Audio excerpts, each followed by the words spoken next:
Well, welcome. How many of us have ever tried to successfully manage our weight? I'll give you an example. I was working with a very busy attorney in Houston, and he had 3 law offices all around the country.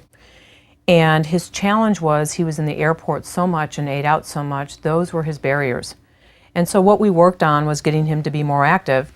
And instead of sitting down waiting for his plane, because he spent lots of time in the airport, we got him a pedometer, and he counted how many steps he got in the airport. And then we changed the way he ordered from the restaurant menu. And I'm happy to tell you he's now 36 pounds lower than he was in the past. So what we're really looking at here is how do we affect weight change? We have to really think about it as an equation. Total energy intake, I got to reduce how many calories I'm taking in, and I've got to change how many calories I'm expending. And the example of my attorney is a great one to illustrate that point. Well, total energy intake is actually determined by the amount of calories you take in, and it's composed of carbohydrate, protein, and fat. Total energy expenditure, how many calories you're actually burning, is determined by your basal metabolic rate, the thermic effect of food, and your physical activity level. Now keep in mind, this is a review on basal metabolic rate formula. First, you got to calculate your ideal body weight. So if I'm a man at 5'10", I would allow 106 pounds for the first 5 feet of height and 6 pounds for every inch after. So roughly speaking, we're looking at between 1,600 and 1,700 calories would be his calories for weight management. But along this path of optimal wellness, we got to take a look at goal setting. How am I going to set my goal? Well, first and foremost, what you should aim to strive for is a body weight that optimizes your health. So even though we've talked about an ideal body weight, that may not be a practical goal, but how can I optimize my health? And the first step is prevent or stop weight gain. If you've been gaining weight on a regular fashion over the last couple of years, the goal is, can we stop that? Can we hold you steady in your tracks? You also want to aim for metabolic fitness. And what metabolic fitness means is that the biochemical risk factors, high blood pressure, triglycerides, all of those improve. And again, some science is going to suggest you can do that with losing somewhere in the range of 5 to 10% of your total body weight. So again, if I'm trying to lose 10% of my body weight, and my ideal body weight, say for example, is 120, and I weigh 200, even getting down to the range of about 180 pounds is going to help me to reduce my risk factors. Then a challenge for all of us is we have to focus in on a lifestyle that includes eating healthy foods, getting exercise, thinking positively about our food choices, our body image, and learning how to cope with stress. Adopting this healthy weight management lifestyle is just that. Most of the weight problems we have are lifestyle problems. My attorney's an example. Very bright man, unbelievably successful. He just wasn't able to negotiate around the barrier of travel and dining out. And that's where I was able to step in and give him some guidance. If you develop a lifestyle for successful weight management during early adulthood, healthy behavior patterns have a better chance of taking hold. You also need to adopt behaviors you can maintain. So what might work best for me isn't what's going to work best for you. So you really have to look at what's going to be practical for me. What am I going to be able to do? Again, if we're looking at these dieting and eating habits, we got to always address total calories. To lose weight, simple equation, you got to take in less calories than you burn. Actually, that is the most effective strategy to control your weight, is managing your energy balance. If you're trying to prevent weight gain, restricting your diet just by 200 to 300 calories a day will long-term help you to manage your weight. Now, there are tools out there to do that, and certainly we want to focus in on the balance of the food. And there's a great tool online called mypyramid.gov that really can help you to balance your food intake, and they actually have some weight management planners on there as well. Overconsumption of food, as we've learned, is always going to be related to portion size.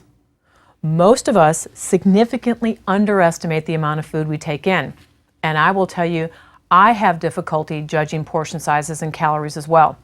I did a television interview in Houston where they asked me to go to some very popular Houston dining out experiences, and they asked me to estimate the calories.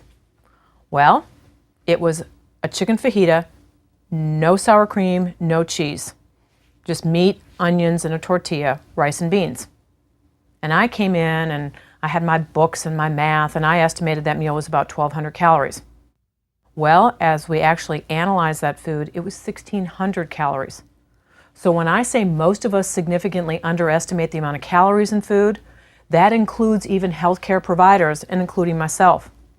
What we also have to do in terms of this healthy weight management is to realize crash diets don't work. These are diets that only contain minimum calories. And the example I always give is you can decide in your wisdom you're going to eat 500 calories. You can set that up as a goal. And sooner or later when the hunger kicks in, you're not going to be able to control it. And what do we think? Well, what's wrong with me? I should be able to make better choices. Why did I cave into the hunger? Why did I go eat that cookie? I liken that to sleep. I can set a plan that I'm only going to sleep 2 hours a night. Look at all the work I'd get done. But the reality is when the fatigue sets in and I fall asleep in front of the television, I probably wouldn't beat myself up the same way as I would if I overate on a very calorically restricted diet. So I think as we look at crash diets, we have to balance that out with safer dietary approaches and some of the more popular ones that are out there now, and we're going to cover that in a future lecture. So how do I balance these energy sources? Well, fat at 9 calories a gram is going to be the easiest place for us to trim off those calories. And you should avoid eating overly fatty foods. So I think most of us know that.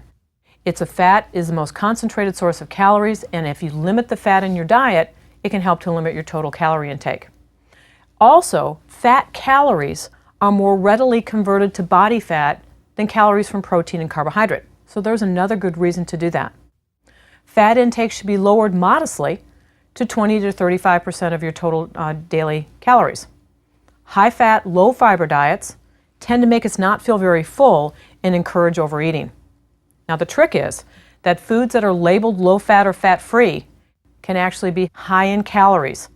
Despite lowering their fat content in order to make the food taste good, oftentimes what they do is increase the sugar. And I remember when SnackWell cookies were popular years ago and they were fat-free, the message was if it was fat-free, I could eat all that I wanted. And it's actually been termed the SnackWell effect because people just ate more cookies. Part of it is the fat makes the food taste good, and when I take that out, it doesn't have the same sensory experience as if I ate a real cookie. Balancing energy sources should also include looking at the carbohydrate intake of your diet. Most authorities are going to suggest between 45 and 65% of your total daily calories should be based from carbohydrate. However, some people are going to do better with a reduced carbohydrate intake, and those are our friends who have insulin resistance. Avoid mixing these carbohydrate sources with high-fat toppings. And again, the best example is a baked potato. You take this lowly baked potato at 80 calories, you add all the stuff that you're going to pile onto it, and now I've got a potato that could sit at 300, 400 calories. High sugar foods also are things you got to be challenged with in this carbohydrate intake because they provide calories but really few nutrients. And so the goal is I want something that's nutrient dense, not energy dense. Certainly in balancing energy sources, protein is going to be a great way to do that, but that doesn't mean a high protein, low carbohydrate diet is going to help you. It doesn't conform to the dietary guidelines for Americans. It certainly isn't going to fit in the DASH diet for hypertension. And so again, I think the challenge is when I go to one extreme, instead of driving down the middle of the road, I'm trying to live in the ditch. Eating an all-protein diet is not going to promote optimal wellness. And I'm also going to suggest to you we're looking at a lifestyle modification.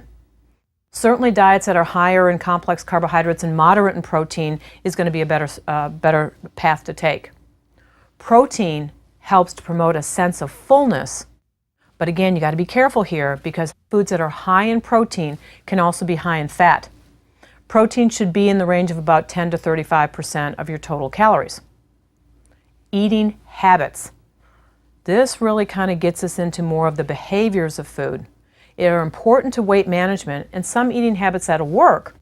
The science will suggest eating small, frequent meals on a regular schedule can work for many people. However, if you can't define small, if the definition of a small meal is beyond your capabilities, I'm going to define it for you. A small, frequent meal should be between 200 and 300 calories.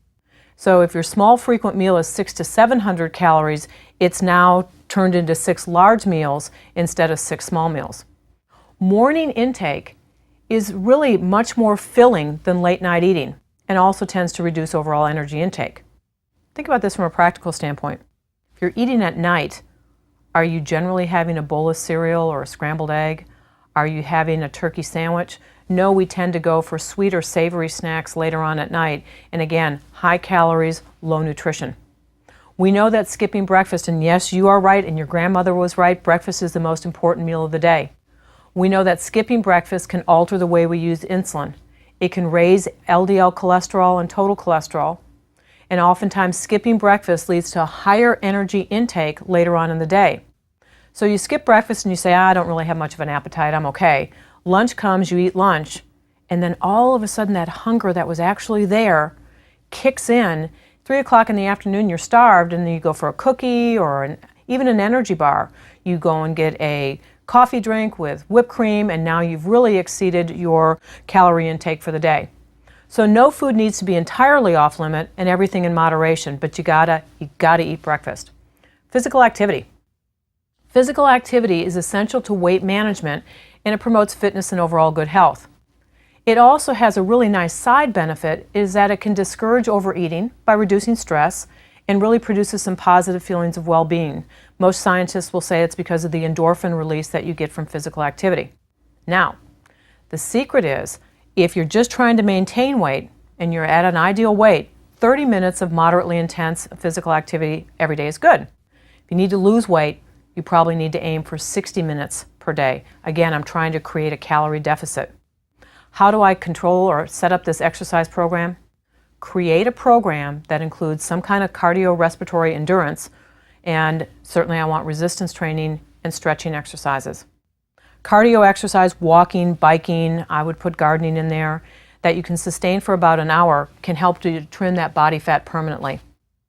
However, strength training can help to increase lean body mass. Lean body mass burns more calories at rest. It is more metabolically active. It's more metabolically active than body fat. So the key would be, I might want to go out and walk, garden, and it doesn't have to be all at one time. I can certainly go out and take a 30-minute walk in the morning, and I can ride the exercise bike at night. That might be a strategy to get those 60 minutes. Strength training, you want to concentrate on big muscle groups. You want to lift heavy enough weights where it becomes a little bit of a challenge. And always I will encourage you to take a look and talk to your physician or your primary health care provider to make sure that you're physically able to do that kind of exercise. So in addition to creating this overall exercise program, you almost have to reframe the way you think about yourself and your world, because that's going to influence how you feel and act. When we compare ourselves to that ideal self, we are more likely to have low self-esteem. In a perfect world, I'd look identical to the way I did when I was 20 years old. That might be my ideal self in my mind. That's not going to be a realistic goal. And if I strive to do that, I can end up not feeling really very great about myself. When you do that, you're setting perfectionistic goals that are hard to attain. So what you really want to do is replace that with really positive self-talk. When you take yourself through the steps of a job and then you praise yourself when it's successfully completed. So I'll give you an example. Say, for example, every afternoon you're having a regular soda and you make a conscious effort, it's in your behavior plan, I'm not going to do that anymore. I'm really going to work on getting rid of that. And maybe for the next week, 5 out of 7 days, you've given that up. Don't concentrate on the 2 days you didn't do it. Concentrate on the 5 days that you did. That can be, again, the opposite of that negative self-talk. We make self-deprecating remarks or angry or guilty-producing comments when you blame yourself unnecessarily. So if you say, darn, why did I do that? You know, I have no self-control, I have no self-discipline. Realize that you're human, and the reason why you do that is you haven't really explored, how can I manage my environment? So for example, if I'm a soda person, maybe the environmental management that I need to avoid the negative self-talk is, you know what, I'm just not going to buy this. I'm not going to bring it into my house. So if I really have an urge to do that, I'm either going to have to stop on the way home, or I'm going to have to go to a vending machine and I'm going to give myself just that minute to think about it. We can also look in terms of changing our emotions and behaviors around food. We can also talk about stress management. How do I manage stress? Because oftentimes it's not a knowledge deficit that contributes to weight. It's I don't know how to environmentally control it. So we can look at one model, and this is the ABC model of behavior. It helps you to manage the events that trigger behaviors and factors that reinforce them. So we have the antecedent, that event that precedes the behavior and might trigger it. So again, maybe it's a time thing for you. It's 3 o'clock in the afternoon. Maybe it's the weekends where you say, aha, Saturday's coming, I'm going to take that day off and I'm going to eat whatever I want.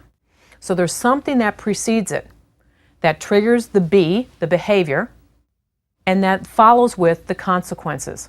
And so unfortunately, sometimes this ABC model could be desirable, that you're doing something great, or undesirable. The consequences that occur have the greatest influence in terms of helping us to manage that. So I think as we look at this, give yourself an example of that might be personal to you. You have a fight with your spouse, you go into the pantry, you get a cookie, and then you feel really guilty about that. I'm going to suggest replace the guilt or replace the consequence with some positive self-talk. You've now identified something that you can change. You can change. You can identify the cues that trigger the overeating, and that really is the first step to changing or avoiding these triggers. You can manipulate the antecedents to promote positive behavior. You can say, you know what? Every single time I get in a fight with my spouse, I end up eating cookies. And so what you might do is realize you're vulnerable during that period of time.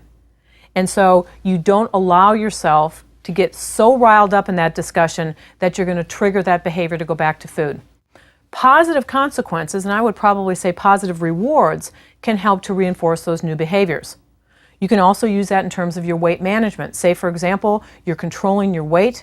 Rather than rewarding yourself with food, you're going to say, I'm going to reward myself by going out and going to a movie, or I'm going to buy myself something new.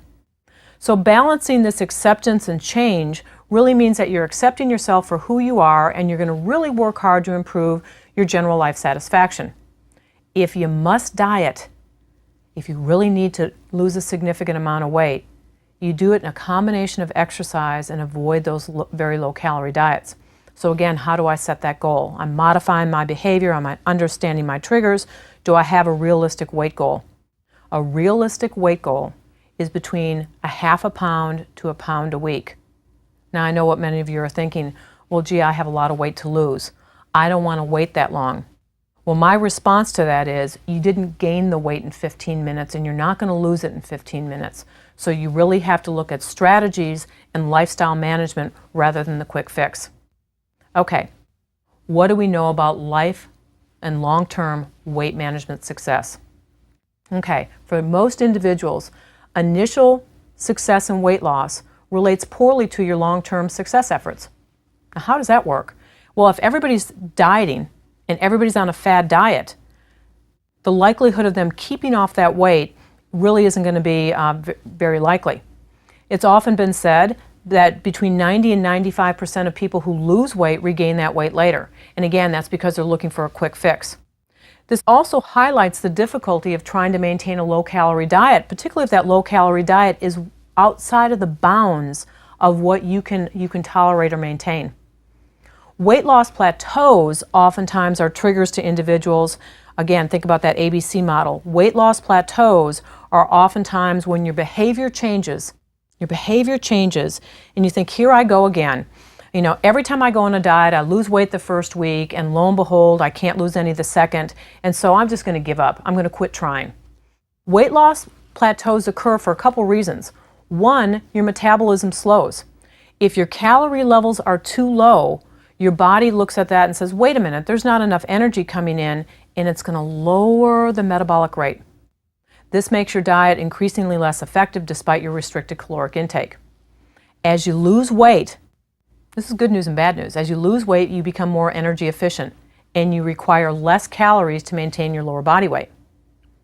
Okay, well, you also have to understand a little bit of the physiology of in addition to the changes in metabolism, there's a difference in fuel use.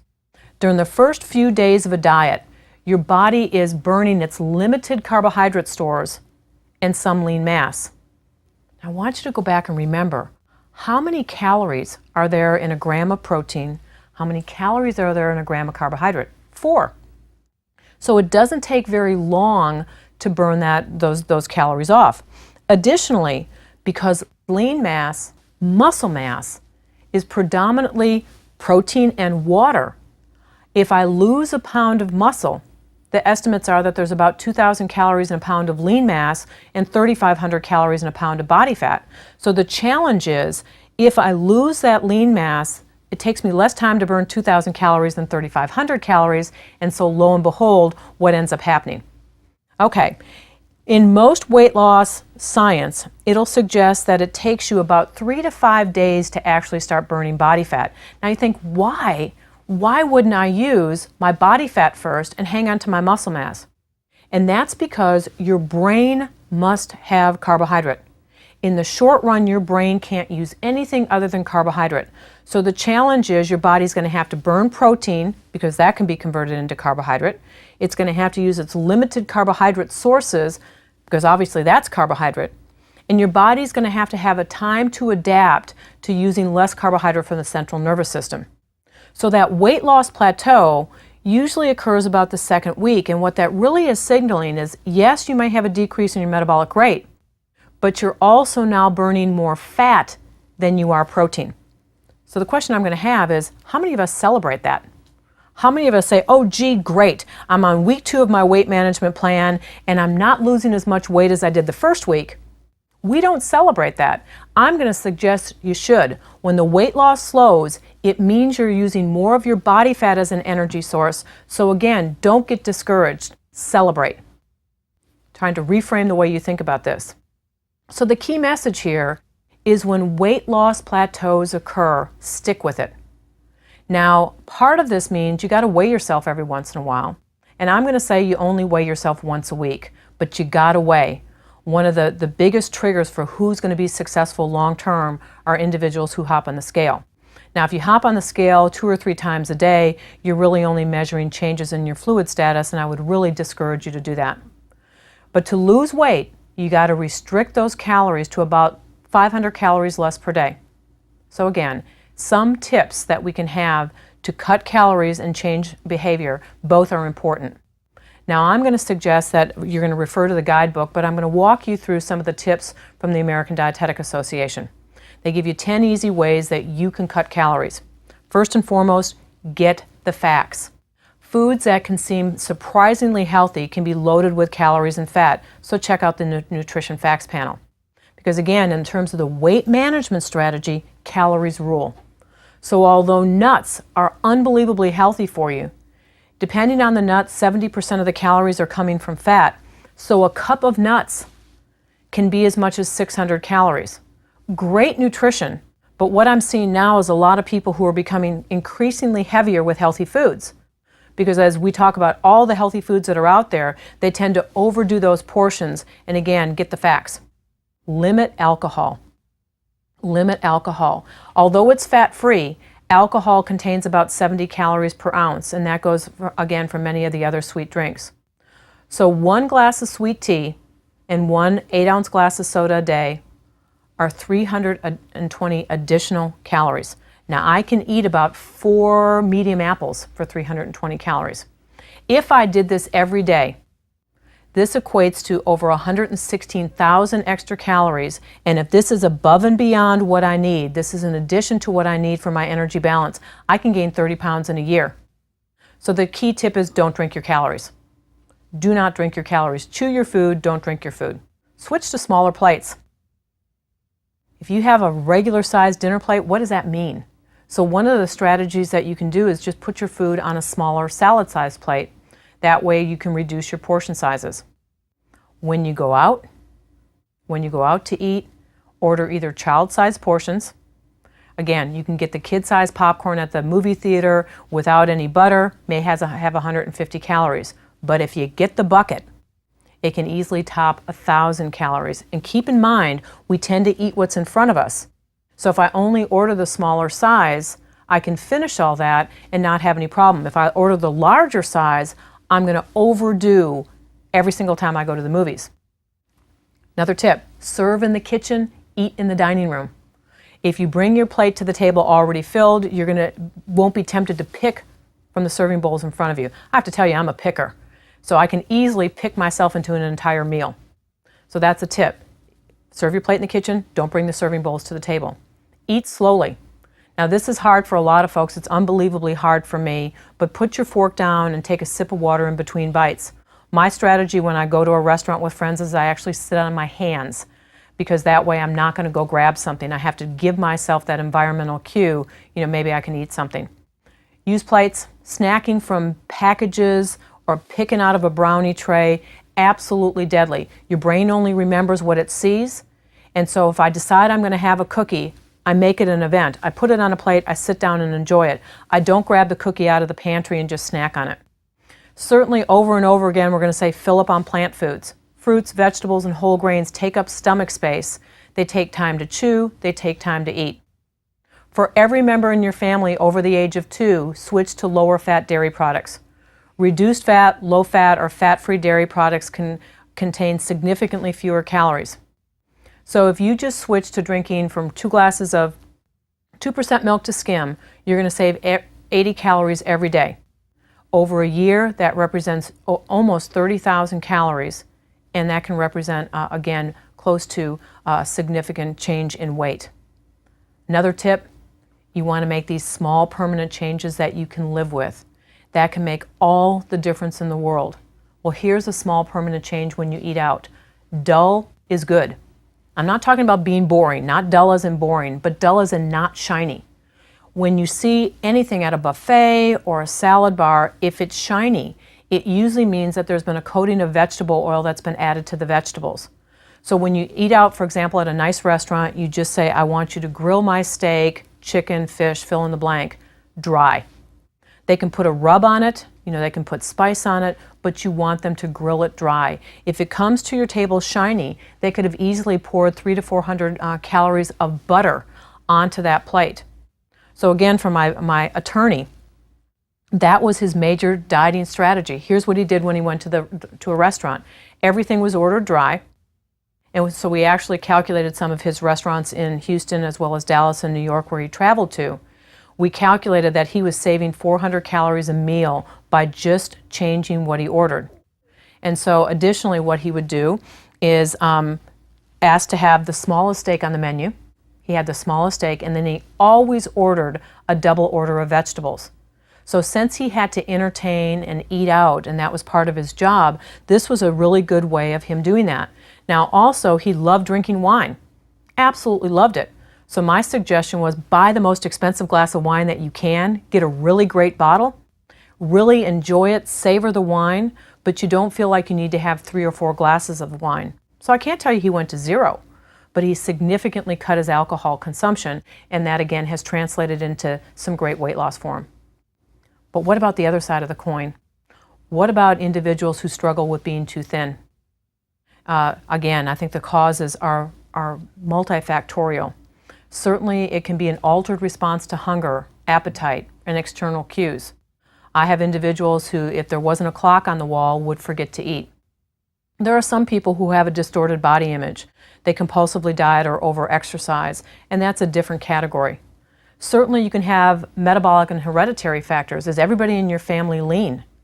I describe it as the weight falls off of some people. They skip one meal, and their metabolic rate is so high they struggle. Prolonged stress hormones can really influence your hunger and fullness response. Certainly some other relatively significant problems, addiction to alcohol or drugs, can mask that appearance. Bizarre diet patterns or inadequate diets. And certainly there can be an underlying disease because illness almost always speeds up metabolic rate. So what about people who are trying to gain weight?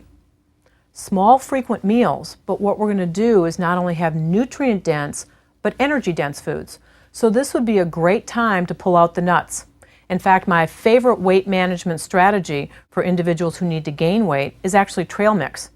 A variety of different nuts, some dried fruits, and now you've got something that a lot of nutrition in a relatively small space and a lot of energy in a small space. Another tip for people who want to gain weight is drink fluids at the end of the meal or between meals to avoid filling themselves up. Individuals who need to gain weight may actually want to pull out the juices because again, the juice is going to leave your stomach quickly, it doesn't fill you up, and again, it can be a valuable source of calories. I will also suggest individuals use timers or other cues to prompt eating. I had a very dear friend who had metastatic cancer, and we actually got her a sports watch, and the timer went off every 30 minutes, and that was a cue to her that even if she didn't have the signal for hunger, she was actually hungry. Take a well-balanced vitamin and mineral supplement to make sure you've got all your nutrition needs.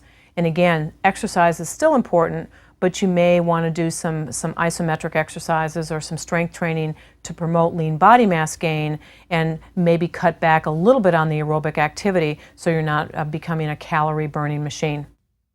So in summary, weight management becomes a lifelong strategy, and by managing it lifelong, you're going to have the best strategy to prevent the tsunami of obesity that we're seeing in this country. Thank you very much.